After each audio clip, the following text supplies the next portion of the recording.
Good morning बच्चों।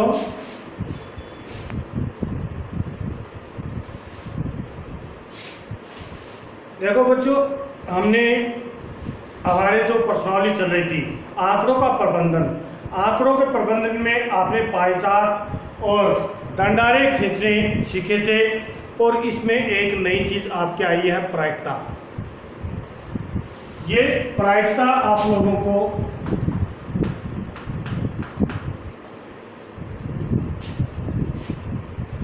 पढ़नी है, यानी परिणाम जो देखे जाते हैं उस घटनाओं के बारे में हम यहाँ पर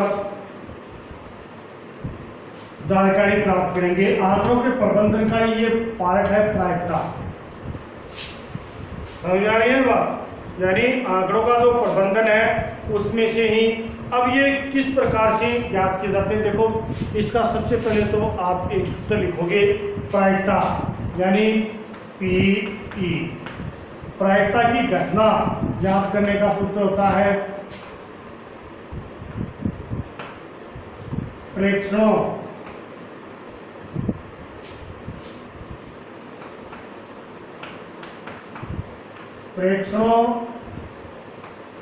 की संख्या बटा प्रेक्षणों का योग। और न होने की प्रायिकता, न होने की पीई एक माइनस प्रेक्षणों की संख्या बटा प्रेक्षणों का योग। दोनों सूत्रों में न होने में एक माइनस लग जाएगा, एक ही सूत्र है दोनों। ये एक सूत्र है, वो आपको तैयार करना है। अब प्रायिकता देखो किस प्रकार से होती है। प्रायिकता के बारे में पहले समझना। जैसे बाहर बादल हो रहे हैं, बाहर क्या हो रहे हैं? बादल हो रहे हैं। अब वर्षा होने की क्या प्रायिकता, यानी इससे कितने परिणाम निकलते हैं? वर्षा हो भी सकती है और नहीं भी हो सकती है। दो बातें सामने आती है आप लोगों को, यानी हो भी सकती है और नहीं भी हो सकती है। दो बातें सामने आती है, तो कुल परिणाम तो कितने हो गए? दो। अब होने की प्रायिकता पूछे तो होने की बात कितनी आती है? एक। होने की बात कितनी आती है? एक। तो बरसात होने की प्रायिकता क्या होगी? 1/2, यानी परिणाम 2 निकल रहे हैं। इसी प्रकार मान लो कि एक सिक्के को हम उछालते हैं, एक सिक्के को उछालते हैं तो उसमें दो संभावना आती है, या तो हेड आएगा या टेल आएगा। यानी सिक्के को उछालते हैं या तो आता है हेड या आता है टेल। ये दो परिणाम इस चीज से निकलते हैं, या तो हेड आएगा या टेल आएगा। अब कुल परिणाम तो कितने हुए, यानी योग तो हो गया 2। हेड आने की संभावना कितनी है? एक बार ही है, ये भी एक बार है। तो हेड आने की प्रायिकता क्या हो जाएगी? 1/2। टेल आने की प्रायिकता क्या हो जाएगी? 1/2। ये तो एक बात पे आती है। अब अगर दो सिक्कों को एक साथ उछाले, हम दो सिक्के ले लिए और दो सिक्कों को एक साथ उछाले, दोनों को एक साथ उछाल दिया। अब उछालते हैं तो उससे क्या परिणाम निकलते हैं? या तो हेड हेड आ सकता है, या हेड टेल आ सकता है, या टेल हेड आ सकता है, या दोनों में टेल टेल आ सकता है। 4 परिणाम निकल गए। यानी दोनों को एक साथ उछाला तो दोनों में हेड आ सकता है। फिर क्या आ सकता है? पहले में हेड और दूसरे में टेल, या फिर पहले में टेल और दूसरे में हेड, या फिर दोनों में टेल। ये 4 परिणाम निकलते हैं। कुल कितने परिणाम निकलते हैं? 4 परिणाम निकलते हैं। अब यहां कुल परीक्षणों का कुल प्रेक्षण कितने हो रहे हैं? कुल प्रेक्षण 4। अब आपको पूछे, इससे कोई भी प्रश्न पूछा जा सकता है, जैसे कम से कम एक बार हेड आने की प्रायिकता क्या होगी? कम से कम हेड कितनी बार आ रहा है? 1 2 3, यानी 3 बार कम से कम एक बार तो हेड आ रहा है।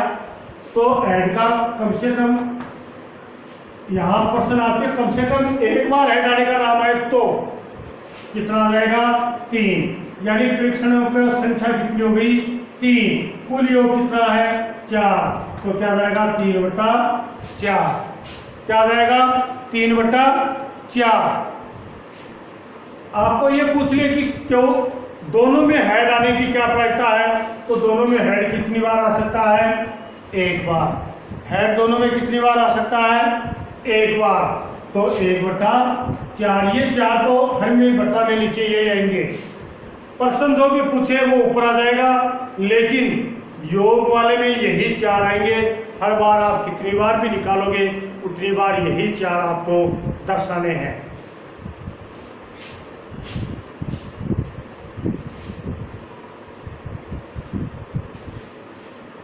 अब मान लो कि इसी प्रकार से अन्य कोई आ जाए आपके कि जैसे एक कोई वृत्तीय भाग घुमाया गया है, ये मान लो कि वृत्तीय भाग है और इसके 5 भाग बना दिए गए।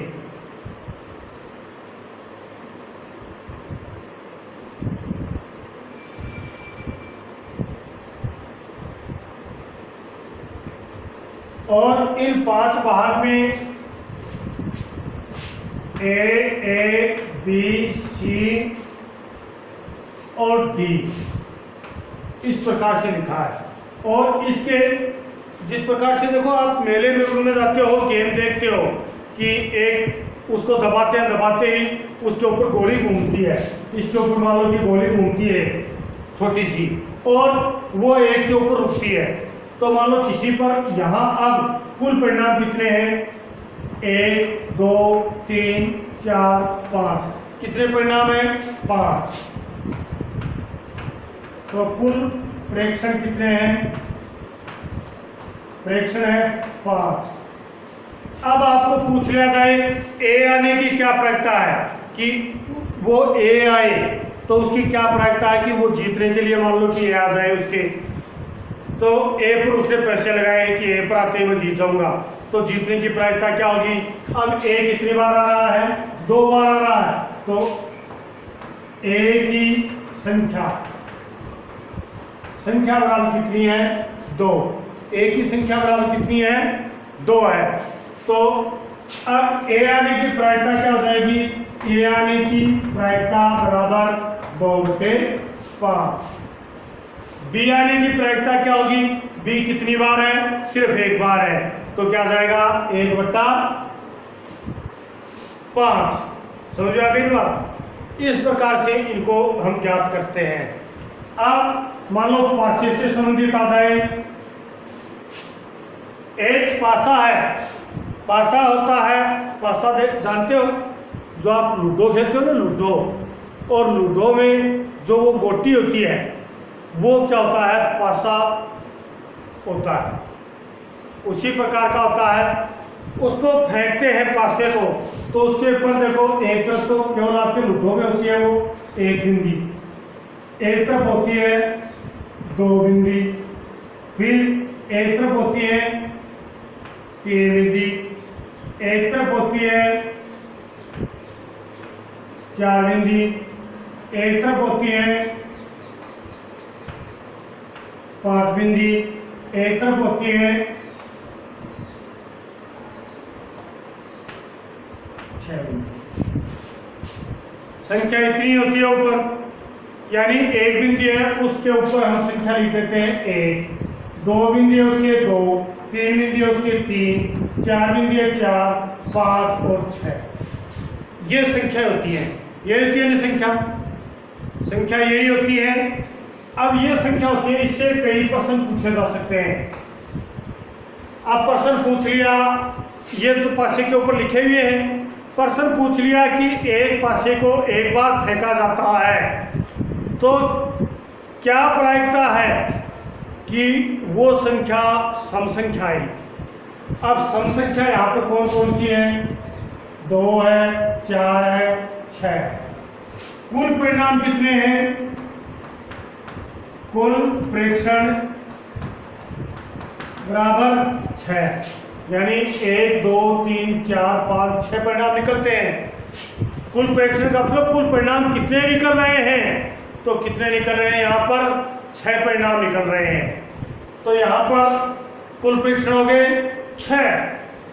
अब अगला कह रहा है कि सम संख्या आने की क्या प्रायिकता होगी, तो सम संख्या का प्रेक्षण कितने हैं? सम संख्या का प्रेक्षण बराबर 1 2 3, कितने आ रहे हैं? 3, यानी 2 4 6, 3 अक्षर हैं जो सम संख्या वाले हैं, तो 3 आ गए। अब इनको लिखते हैं तो हम क्या लिखेंगे? प्रेक्षणों की संख्या बटा प्रेक्षणों का योग। प्रेक्षण की संख्या कितनी है? 3। प्रेक्षणों का योग कितना है? 6। तो 3 बटा 6 काट दिया, 1 बटा 2, यानी प्रेक्षणों का कितना आ जाएगा आपका उत्तर? 1 बटा 2। इसमें आपसे कितने भी प्रश्न पूछे जा सकते हैं। सम संख्या का पूछ लिया कि क्या प्रायिकता है कि वो सम संख्या है, तो आप बता दोगे। क्या प्रायिकता है कि वो संख्या 3 से छोटी, यानी कि क्या प्रायिकता होगी, तो 2 संख्याएं 1 और 2। तो ये प्रश्न आपके बनते हैं। अभाज्य संख्या का पूछ लिया। अभाज्य संख्या यानी जिसके वो टुकड़े नहीं होते हो। 1 2 3 5, कितनी संख्याएं हैं? 4 बटे 6। हर बार नीचे 6 ही लिख रहे हैं, क्योंकि कुल परिणाम कितने निकलते हैं? इससे 6 ही निकलते हैं। तो बट्टा में तो 6 आएगा, ऊपर संख्या जो भी आपसे प्रश्न पूछा जाए उनके अकॉर्डिंग चेंज कर लेते हैं। ये पासे से संबंधित प्रश्न हो गया।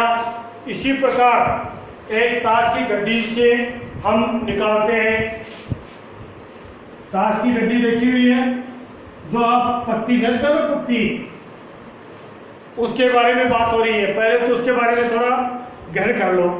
ताश में कुल पत्ते होते हैं 52। कुल पत्ते कितने होते हैं? 52, क्योंकि प्रत्येक विद्यार्थी नहीं खेल रहा है, कुछ तो आप तो जानते हैं, आपके घर वाले खेलते हैं, उनको देख लेते हैं, कुछ छुट्टियों में आप भी मार लेते हो बाजी, लेकिन अधिकतर को पता नहीं होता है। तो इसमें क्या करना है कि कुल पत्ते होते हैं 52,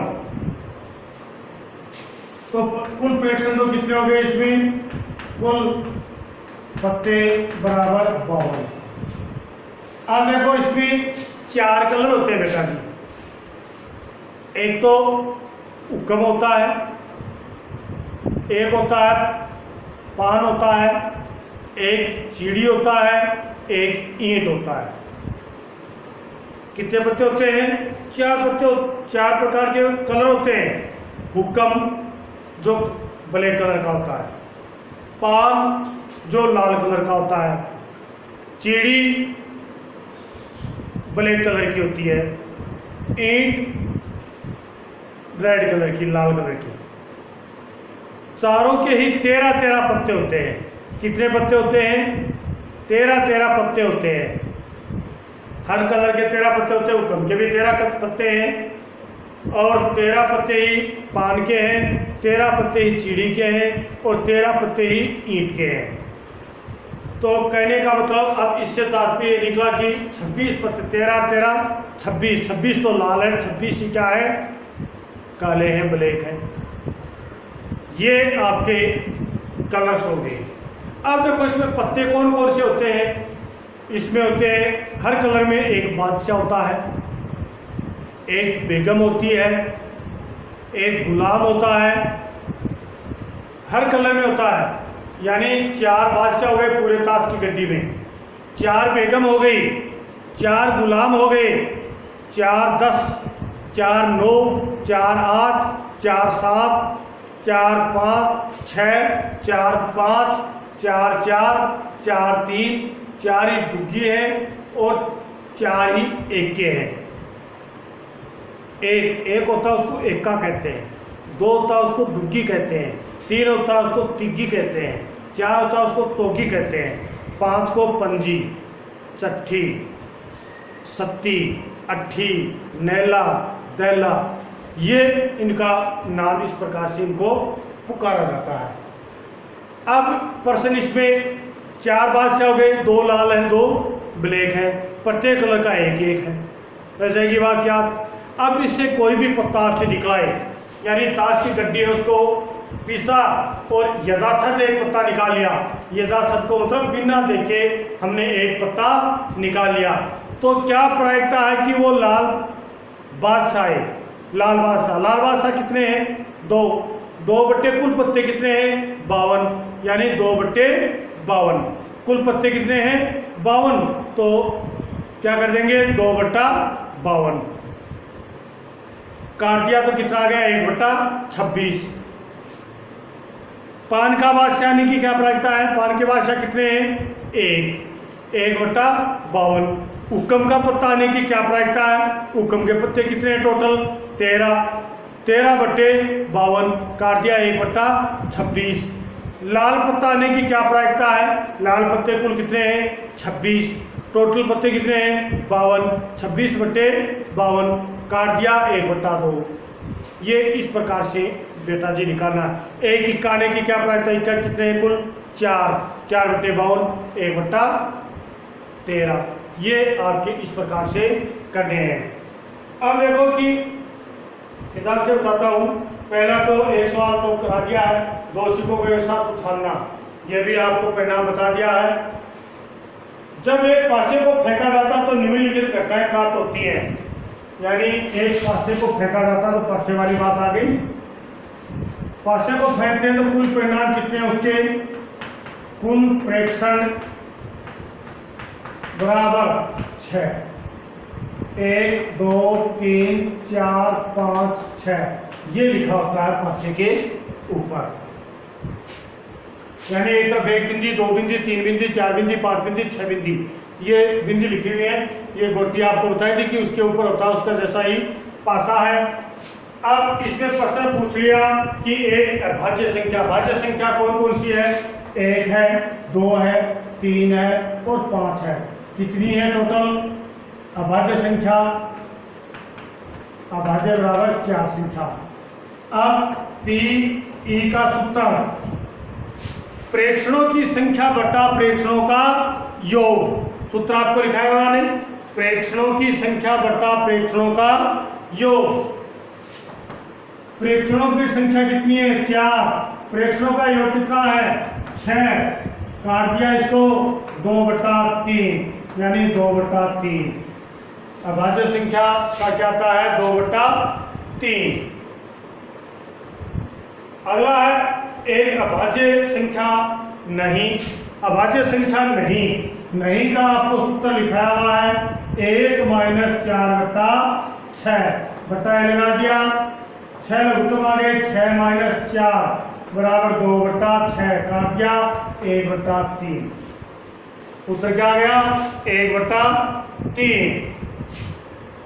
5 से बड़ी संख्या कितनी है? 1 है सिर्फ, 1/6।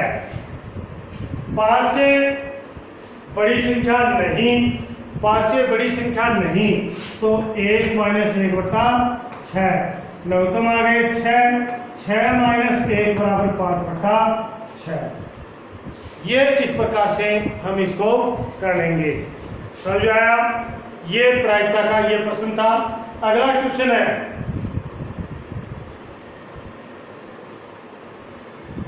ये अच्छी प्रकार से फेंटी गई 52 ताशों की एक गड्डी में से एक इक्का प्राप्त करने की प्रायिकता।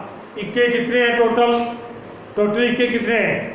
4। इक्के कितने हैं टोटल? 4। अब कुल पत्ते कितने हैं? 52। तो क्या लिख देंगे? 4/52, यानी कुल प्रेक्षण बराबर 52 और इक्कों की संख्या बराबर 4। तो पी ई बराबर 4/52 काट दिया 1/13। ये आपका उत्तर आ गया 1/13। इसी प्रकार एक लाल शेर प्राप्त करने की प्रायिकता, यानी लाल सेब प्राप्त, जो सेब दिए गए हैं, चित्र बनाया गया है, उस चित्र में से देख के और एक लाल सेब ज्ञात करने का है। चित्र में इस प्रकार से दिए गए हैं। एक पहला सेव है वो है आर का मतलब रेड है और सी का मतलब वो रेड नहीं है, प्यार नहीं है, प्यार कर रहे हैं।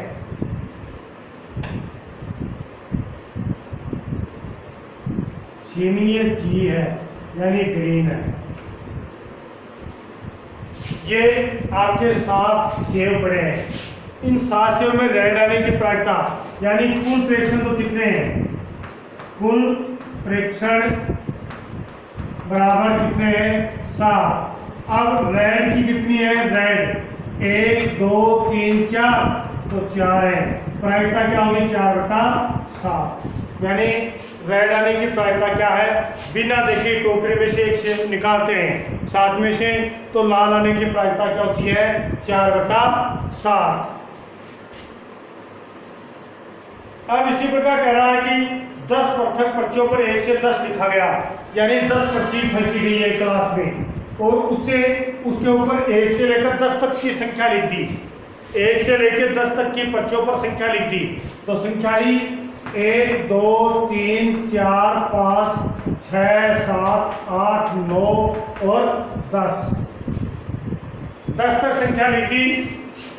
अब इन पर्चियों को अच्छी तरह संख्या 6 प्राप्त होने की, 6 कितनी बार प्राप्त आता है? 6 एक बार आ रहा है। कुल पर्ची कितनी है? 10, तो 1/10। 6/10 नहीं लिखना है, यहाँ एक बार आ रहा 6 तो 1/10। 6 से छोटी संख्या नहीं, 6 से छोटी कौन कौन सी है? 1 2 3 4 5 संख्या छोटी है, तो 5 और कुल संख्या कितनी है? 10। 5/10 1/2। 6 से बड़ी आने की प्रायिकता 1 2 3 4 यानी कितनी है? 4। टोटल पर्ची कितनी है? 10 काट दिया 2/5 यानी 6 से बड़ी आने की प्रायिकता क्या होगी?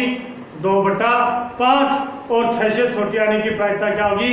1/2 यानी 50% चांस होते हैं। एक अंक की एक संख्या प्राप्त करना, एक अंक की संख्या कितनी है यहाँ पर? 9। देखो ये सब एक अंक की है, 10 ही 2 अंकों की है, तो 10 पर्चियों में से 9 पर्चियां एक अंक की हैं, तो 9/10 क्या आ जाएगा? 9/10। यदि आपके पास में 3 हरे रंग की गोलियां हैं, एक नीले रंग की, एक लाल रंग की है, इसको घुमाने पर क्या प्रायिकता है कि ये नीला न हो, कि वो नीला नहीं और नीला न होने की प्रायिकता क्या है? 1। कुल प्रेक्षण कितने निकल रहे हैं? 5, तो 1 - 1/5 यानी 4/5। तो इस प्रकार से ये आपकी प्रश्नावली थी, ये प्रायिकता वाली। इसको आप अच्छी तरह से समझ गए होंगे पहले उदाहरणों के द्वारा, और अच्छी तरह से आपको समझा दिया है, याद हो गई होगी। एकदम इजी है। धीरे धीरे दिन जाओगे तो आप 9th में और बड़ी प्रायिकता पढ़ोगे, 10th में उससे भी बड़ी पढ़ोगे, फिर जूनियर सीनियर में तो 2-2 3-3 चैप्टर आ जाएंगे इसके। तो ढंग से इसको समझना है और इसको करना है। जय हिंद।